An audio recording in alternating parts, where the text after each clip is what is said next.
आइए, सेठ साहब राधा किशन जी महाराज ने इस मराठी भाषांतर का, इस वाणी जी की मूल वाणी का जो मराठी भाषांतर किया, उस मराठी भाषांतर का जो प्रतिफल हुआ और उनकी सत्ता से ये ज्ञान इस पूरे महाराष्ट्र में फैला हुआ और हम सब उसी को फॉलो करते हैं। लेकिन जब मैंने देखा कि हिंदी में जो किया गया अर्थ है वो उतना सार्थक नहीं हो रहा है, और उस पुराने समय में हमारे बड़े भाई साहब श्री जगतपाल जी चांडक जी महाराज यहाँ आया करते थे और वो भाषांतर बोलते थे, मैं साखी बोलता था, और उसमें कहीं ना कहीं फ़र्क आता था, तो वो बार बार टोकते थे, भाई देखिए सिंह साहब आपका प्रयास तो अच्छा है लेकिन फ़र्क हो रहा है थोड़ा सा। अब मराठी भाषांतर देखिए, अब मेरी मजबूरी ये थी कि मैं तो हिंदी वाला हूँ, मराठी जानता नहीं। फिर गुरु महाराज की दया से मैंने प्रयास किया और मराठी का हिंदी भाषांतर मैंने किया, और उसमें जो आनंद आया, आहा, क्या ज्यों को त्यों, उसमें कुछ खींचातानी नहीं की, महाराज का जैसा ज्ञान है वैसा का वैसा ही रखा है। और मुझे बड़ी खुशी है कि उस भाषांतर को फिर मुझे उसका महत्व मालूम पड़ा। आज उसी को धारण करने वाले हमारे संत श्री डॉक्टर पवन चांडक जी यहाँ विराजमान हैं, आप उनको भी सुनेंगे। तो देखिए, अभी जो उन्होंने खड़े होकर कहा कि महापुरुषों की वाणी तो वही है, लेकिन उसमें फ़र्क जहाँ आता है तो वो हमारे विवेक और हमारी साधना और सत्ता भजन से फ़र्क आता है। हम किस लेवल तक हमारा ध्यान भजन पहुँचा है, हम उस लेवल से उसकी बात करते हैं। तो महाराज का ज्ञान तो अथाह है, और हमारा प्रयास ये है, यहाँ हिवरा धाम का प्रयास ये है, अभी जो नया गठन हुआ ट्रस्टी का, और उसमें विवेकशील पुरुष अपने आए, और उन सभी का यह प्रयास है कि हम सभी की वाणी को सुने और उसको समझें, विचार करें कि महाराज का ज्ञान आखिर है कैसा।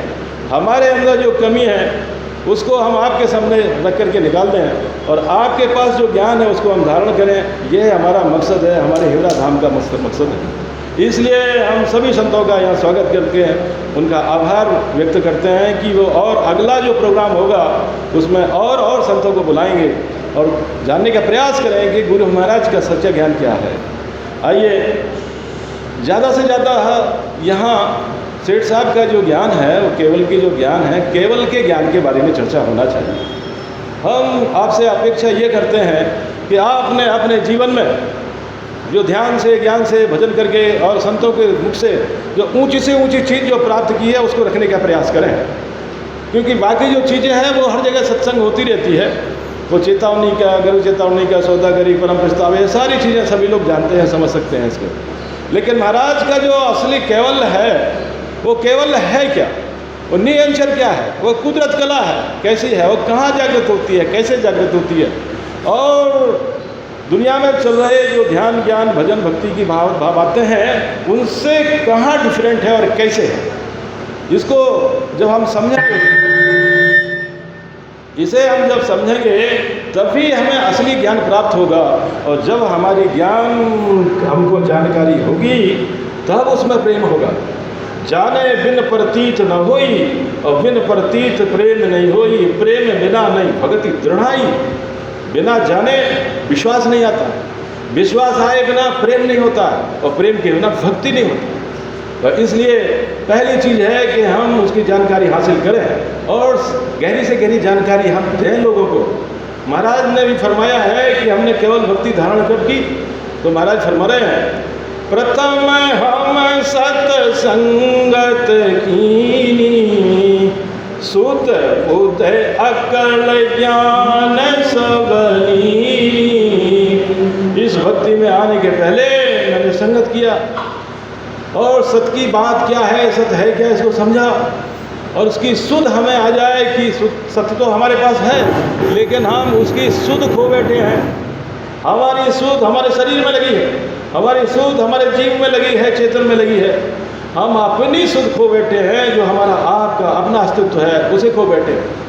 और उसी के लिए फिर महाराज फरमा रहे हैं, अरे आनंद पद की भगति बताऊं, प्रथम तो मत आवे। आनंद पद की भक्ति कहाँ से प्रारंभ होती है भाई? जब वो आनंद पद क्या है ये आपके मत में आ जाए, आपकी समझ में आ जाए, मतलब मंजिल आपको दिखना चाहिए, दृष्टिगोचर होना चाहिए कि हमारा लक्ष्य ये है, हमें यूँ ऐसे ऐसे ऐसे ऐसे चलना है। तो ये दो चीज़ें हैं और वही सत्संग का उद्देश्य होता है कि हम उस चीज़ को प्राप्त करें। तो आइए सरल शब्दों में हम सत्य की बात को समझें, केवल को समझें। सीधा सीधा केवल है क्या? केवल तुम्हारे अंदर है कि बाहर से आएगा? सत्य तुम्हारे अंदर है कि आएगा? और सत्य है क्या? माया माया कहते माया है क्या? ब्रह्म कहते हो ब्रह्म क्या है? पर ब्रह्म कहते हो वो क्या है, कहाँ है, और वो सत्य कहाँ? इन चीज़ों को हम जाने। देखो, माया की प्राप्ति के लिए माया का रास्ता अलग है, ब्रह्म की प्राप्ति के लिए ब्रह्म का मार्ग अलग है, पर ब्रह्म तत्पद के लिए उसका मार्ग अलग है और सतपद के लिए मार्ग अलग है। और इसी प्रकार से इन चारों विषयों की, इन चारों चीज़ों की प्राप्ति के लिए लक्ष्य जिसने धारण किया है वैसी भक्ति बनती है, वैसी चीज़ बनती है। लेकिन बड़े आनंद और हमारे सौभाग्य का विषय है, संतों ने जो मार्ग बताया, आनंद श्री दाता दरिया साहब उस समय प्रकट हुए जब हमारे सनातन धर्म को पूरी तरह से नष्ट किया जा रहा था। मंदिर मस्जिद सब तोड़े जा रहे थे, मंदिर तोड़े जा रहे थे, सनातन धर्म को जलाया जा रहा था। तो इन सत्यों का पराक्रम हुआ जो आज हमारी चार पीठ है, रेन धाम, दरिया साहब, साहेबपुरा, सिंथल और खेड़ा। इन चारों जगह उसी सत्ता का पराक्रम हुआ और वो प्रकट हुए और उन्होंने कहा कि अरे भाई, बाहर के मंदिर तोड़े जा रहे हैं, तुम्हारे सनातन की चीज़ को नष्ट किया जा रहा है, सनातन अंदर है, राम आपका अंदर है, मंदिर आपका देवल है। और तब कहा तन देवल विचय आत्म देवा निर्गुण भजति भजन देवा। तन देवल विच आत्म देवा, ये शरीर ही आपका मंदिर है और इसके अंदर जो आत्म है वो देवता है। अब देखिए, थोड़ा सा फर्क देखना आप, एक है आत्म और दूसरा है आत्मा। यहाँ महाराज ने पूरे इसमें देख लीजिए आप, आत्मा की बात नहीं आई है, इसलिए नहीं कहा, आत्मा शब्द उपयोग नहीं किया कि आत्मा का इतना बिगड़ा हो गया है कि जो बोले सो आत्मा बोलता है, कोई जीव को ही आत्मा बोल देता है, कोई इस जीवन को ही आत्मा बोल देता है। और आगे चला है, वेद और वेदांत जाते हैं, ऋषि मुनि जाते हैं, आखिरी में वो कहते हैं अयम आत्मा ब्रह्म, ये जीव ही ब्रह्म है। अरे भाई, जीव ही ब्रह्म है तो ब्रह्म हुआ क्या हुई, वो आपको आगे से विषय में आएगा सस्वरूपानंद पद नियंचर में। तो जीव ही ब्रह्म है, शरीर के अंदर जीव है, जीव में जो है ब्रह्म की सत्ता है और जीव से ब्रह्म होने की कला है सनातन धर्म में या और सब जगह जितने भी ध्यान साधना की पद्धतियाँ हैं। लेकिन संतों ने इसकी खोज की और कहा कि भाई, ब्रह्म से ही आप आए हैं, जीव ब्रह्म से ही आया है और जीव ब्रह्म में ही मिल रहा है। अरे तो मोक्ष कहाँ होगा? वो तो अपने मूल में ही जा रहा है। तो फिर इसका मतलब है कि जीव से ब्रह्म होने की जो विधा है वो ठीक नहीं है, ये परम पद को पाने की चीज़ नहीं है। फिर ब्रह्म के अलावा और कौन है? अरे माया और ब्रह्म से सृष्टि की रचना हुई है, माया ब्रह्म के अलावा और तीसरी कौन है? तो खोज किया तो पता चला कि ब्रह्म के परे जो पर ब्रह्म है, जिसको पर ब्रह्म कहते हैं, वो है। लेकिन पर ब्रह्म तो माया का मूल है, उससे ही ब्रह्म की सत्ता है और ब्रह्म से ही माया है। और माया क्या है? माया है आपका शरीर। देखो, पंडितों के ज्ञान में ना जाए, हम यूँ भाषण देके आपको चले जाएं और आप भी उसको रट ले जाएंगे, हिस्ट्री हो जाएगी, कथा हो जाएगी। कथा नहीं कहना है, अनुभव वर्णी सटीक हो। माया जब कहा जाए तो समझो कि शरीर माया है, हमारा जो शरीर है माया। माया का मतलब होता है जो परिवर्तनशील है, जो बदल रहा है, जो पहले बढ़ता है और बाद में घटता है। शरीर पैदा होता है, बचपन आया, जवानी आई, बुढ़ापा आया, चला गया, फिर ऐसे जो जिसमें परिवर्तन होता है वो माया है, यानी कि वो स्थिर नहीं है। उसके बाद है ब्रह्म, जिसकी चेतन सत्ता के आधार से ये माया टिकी हुई है। वो चेतन ही साकार, निराकार ही साकार होता है और फिर बाद में साकार ही निराकार होता है। तो साकार क्या है? आपका शरीर, वो है माया। निराकार क्या है? वो है आपका जीव। जब शरीर में से जीव निकलता है, किसी को पता चलता है कि कैसा है? वैज्ञानिकों ने भी बहुत खोज की, पेटी बनाई कांच की, देखेंगे भाई इसमें से कुछ निकले तो क्या निकला? निकलने जैसी चीज़ नहीं कि वो निराकार है और उसको कोई चीज़ रोक नहीं सकती है, कोई बाधा बन नहीं सकती है। और आपको मजे की बात बता दें, ये जो अभी भाई साहब भंवर भाई साहब ने कहा था, 5 प्रकार के जो शरीर हैं, स्थूल सूक्ष्म कारण महाकारण केवल के लिए, कार्य काया, यात्न काया, तेज पुंज की काया, सूक्ष्म ब्रह्म की काया और उसके बाद दिव्य काया। तो एक साधन है कि एक एक काया को पार करते हुए हम उस काया को पार करते हुए उन लोगों को पार करते हुए उससे निकलना है, ये साधना एक होती है। तो काया यानी कि माया जो है वह शरीर, जीव जो है चेतन का, चेतन को शुण जीव। वशिष्ठ जी ने कहा राम जी को, चेतन माया ब्रह्म से सबका उत्पत्ति हो, ताका तुम अवतार हो। राम जी को क्या कहा? आप भी तो उसी के अवतार हैं, हम और आप सभी को उसी के अवतार हैं, चेतन और माया। तो चेतन है जीव और वो है ब्रह्म। और ब्रह्म एक कॉमन चीज है, जब वो मन बुद्धि चित्त के साथ में लग जाता है, जुड़ जाता है, तो वो जीव हो जाता है। और एक्चुअली बात यूँ कही जाए कि और वो ब्रह्म और कोई नहीं, आप ही हैं। 184 जून में एक मिनखा तेरी हो, 184 जून में एक मिनखा तेरी हो।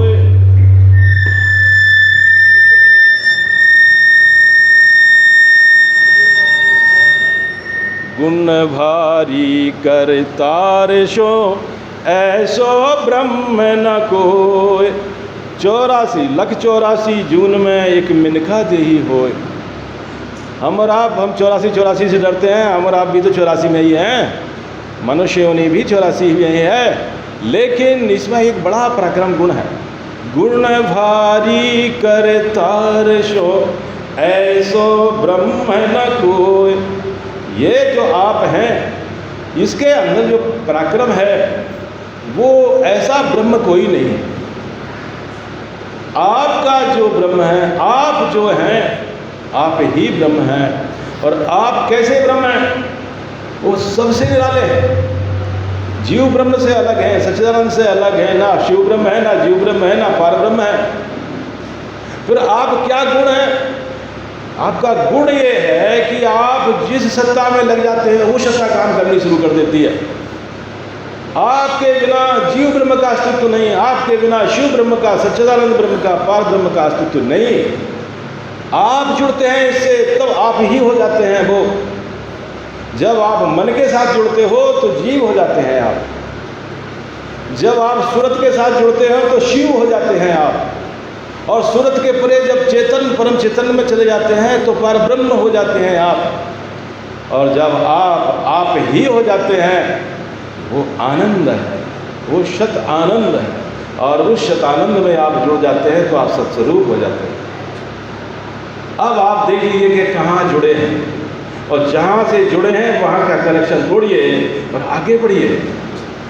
ये सारी चीज़ें आपको भजन और ध्यान के द्वारा मिलेंगी।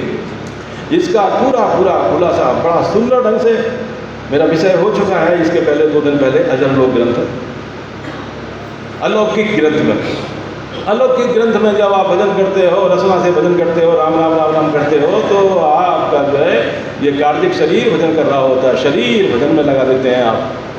और फिर जब ये होते होते ये भजन होते होते फिर कंठ स्थान में जब आपका भजन जाता है तो वहाँ जो सत्ता जागृत होती है तो आपका जीव भजन में लग जाता है।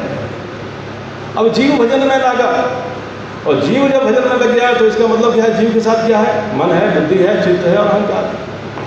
जीव भजन करते करते फिर आगे बढ़ता है, आगे जब पंखनाद से उलटता है तो उसमें एक चेतन की सत्ता प्रकट होती है।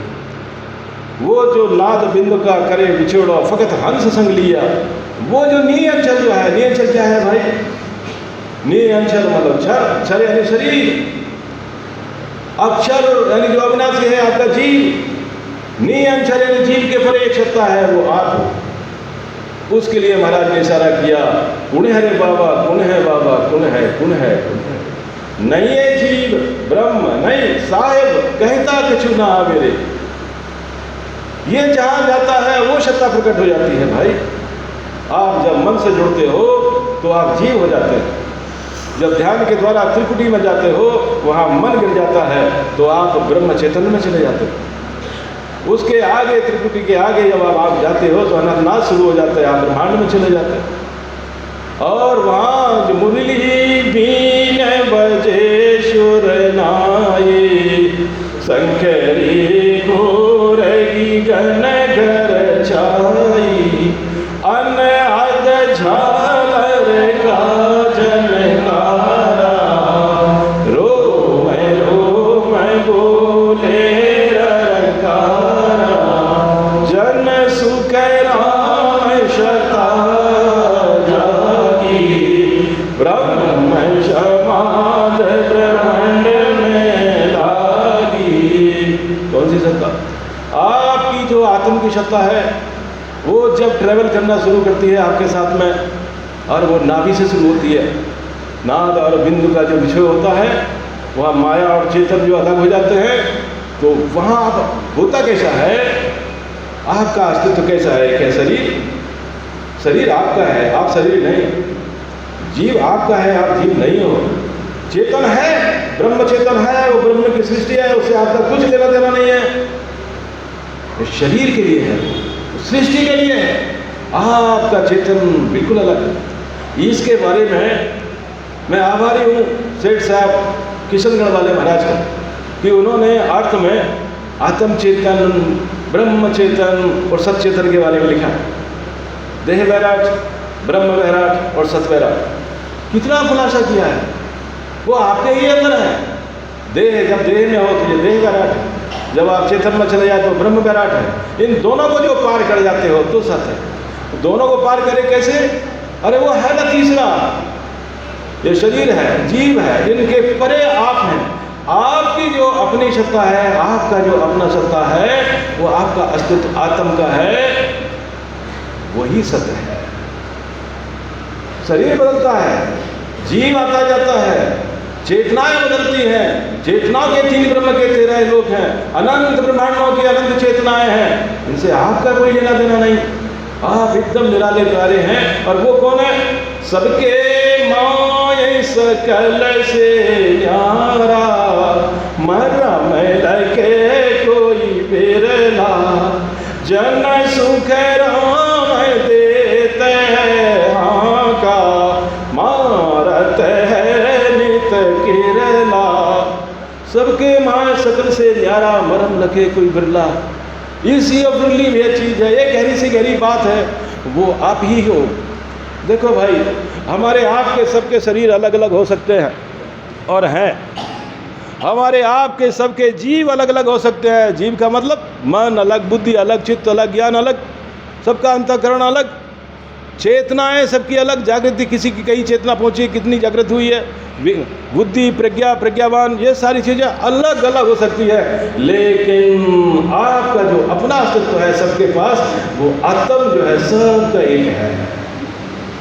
क्योंकि वो आत्म जिस तरह से बिना आत्म के आपकी चेतना, कोई ब्रह्म हो, चेतन हो, मन हो, बुद्धि हो, शरीर हो, कुछ काम नहीं कर सकती।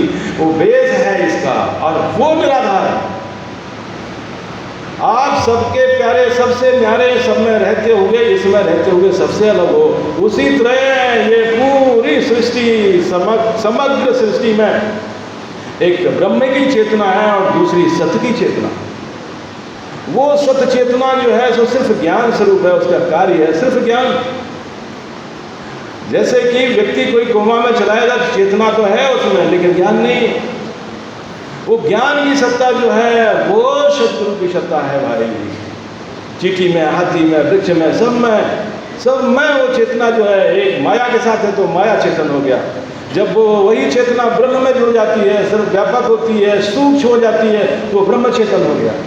और उसी का जो मूल सूत्र है वो पर ब्रह्म का चेतना हो जाता है, तत्पद होता है। लेकिन इसमें सत्य नहीं है, ये सत्य का ही स्वरूप है। और इसके परे जो बस्ती है वो प्योर सत्य है।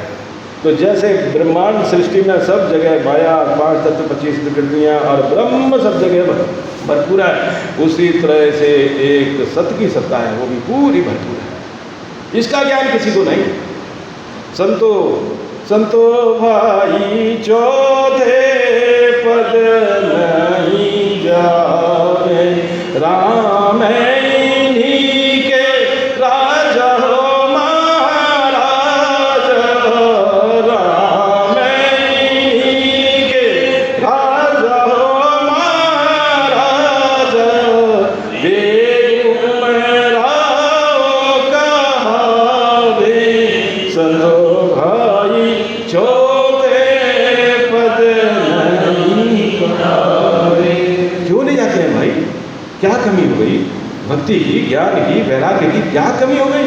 ध्रुव और प्रहलाद जैसे संतों ने कितना भक्ति किया, कितना भजन किया। अरे वाल्मीकि को देखो, जिसको राम राम करते करते जिसके ऊपर मिट्टी का ढेर हो गया, ऐसी समाधि जिसकी हुई, ऐसा अखंड राम नाम लेने वाला, क्या वो परम पद को गया? कौन परम पद को भर गया भाई? इसमें से, इनमें से कोई परम पद को नहीं गया। तो ये दिमाग से निकाल दो। आप वो राम नाम का भजन नहीं कर रहे हो, वो कीर्तन, वो भजन, वो पूजा, वो साष्टांग, वो ये नवदा भक्ति की बात नहीं भाई। तन देवल विच आत्म पूजा, देव निरंजन और न दूजा। आपका आत्म है, वही देव है, वही परमात्म है, वही है, उसको पहचानना होगा। और वो जो आत्म है वो कोई और दूसरा है नहीं, कहीं से आना नहीं, वो आप ही हो। बात ये है कि अनंत युग बीत गए, हम हमारे को भूल गए। हम शरीर को जानते हैं, हम जीव को जानते हैं, हम मन को जानते हैं, बुद्धि को जानते हैं। ये सब किसके द्वारा जान रहे हो? जो जानने वाला जो मूल सत्य है वो आत्म है। सांस ओ सांस के बीच में बसे सिखावन सो सद्गुरु सुख राम के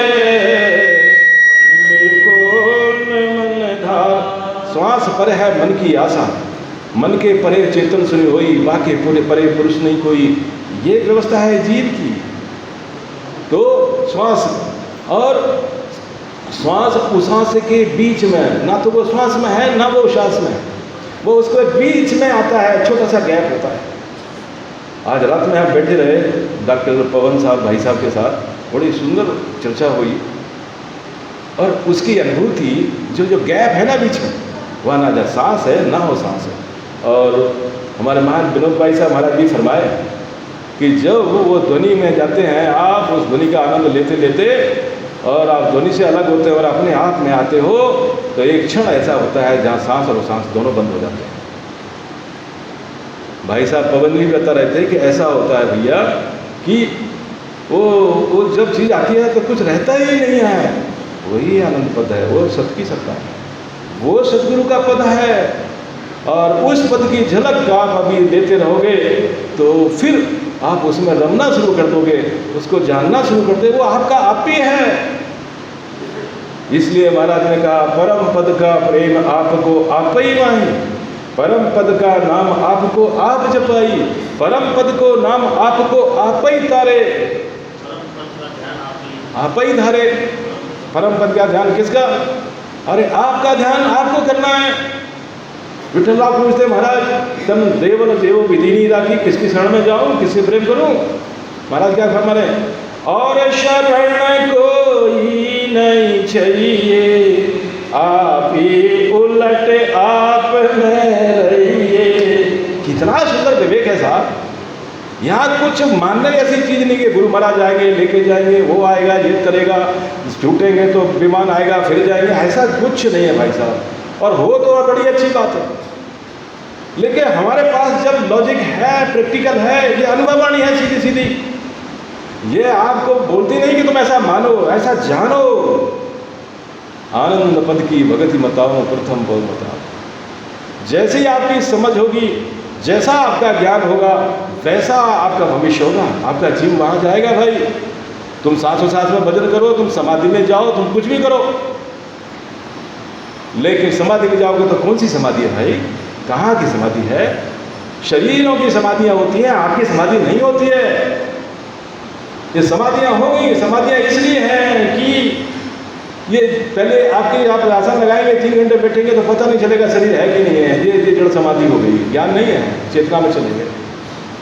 जब आकर के आप ध्यान में चले जाओगे तो ध्यान कहाँ से शुरू होता है? त्रिपुटी से शुरू होता है। ध्यान कब होगा? जब मन नहीं रहेगा। भजन करते करते जो चेतना आपकी पंखनाल से चढ़ती है और यहाँ पहुँचती है और जिसको सुषुम्ना कहते हैं, वो सुषुम्ना में जाते हो तो चेतन में चले जाते हो, मन ड्रॉप हो जाता है।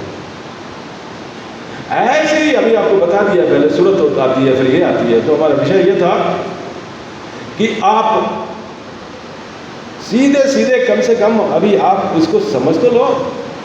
नियंचर आ रहा है तो किसका तत्व है? वो माया का तत्व नहीं है, वो जीव तुम्हारे ब्रह्म का तत्व नहीं, वो शरीर से उसका कुछ लेना देना है नहीं, जीव और चेतन से उसका कुछ लेना देना नहीं है, ब्रह्म का वो शब्द है नहीं। इसलिए महाराज ने कहा बांधा सत शब्द सो न्यारा, ना वो ध्वनि है, ना वो प्रकाश है, ना वो जिंग है, ना नाद है, ना अनंत नाद है, वो है नहीं। वो क्या है? वो सिर्फ है। और आप क्या हो? आप शरीर हो क्या? आप जीव हो क्या? आप चेतन हो क्या? आप ब्रह्म हो क्या?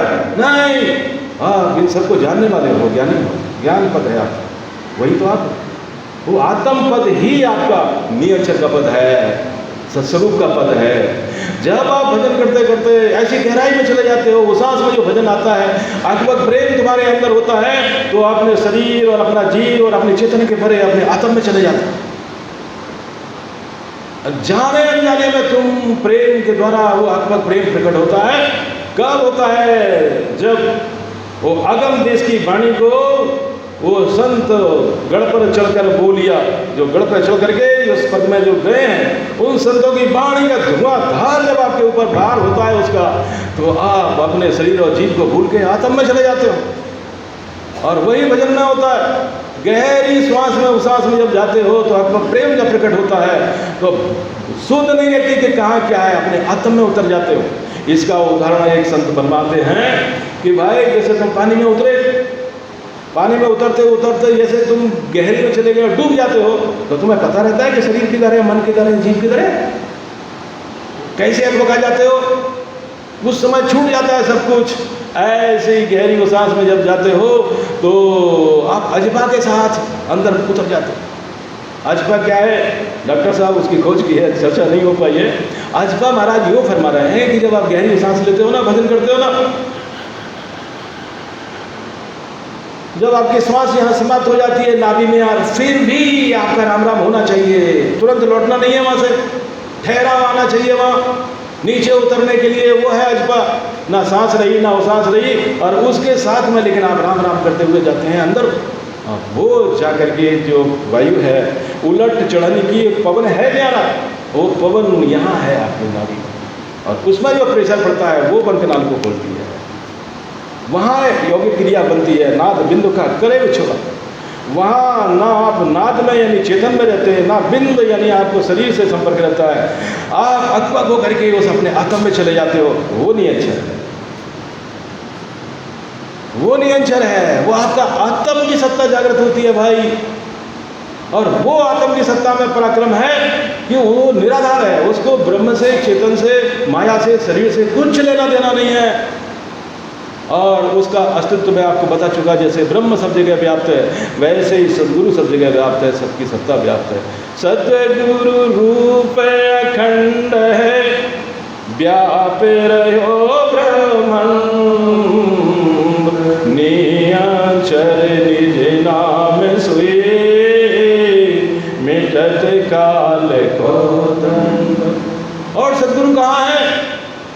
10वें द्वार परे पद आनंद, से सदगुरु पद जानो, 10वें द्वार माय सब बाता, माया ब्रह्म पिछाणो। वो शब्द ब्रह्म की चेतना है, वो तुमको समाधि हो, वो ये समाधि हो, क्या बोलते हैं, आप चेतन की समाधि हो जाए, आपको ब्रह्म की समाधि हो गए, आपको दुनिया आ गई, सारी चीज़ें आई, लेकिन ये आत्म का पद नहीं, ये नियंत्रण नहीं है।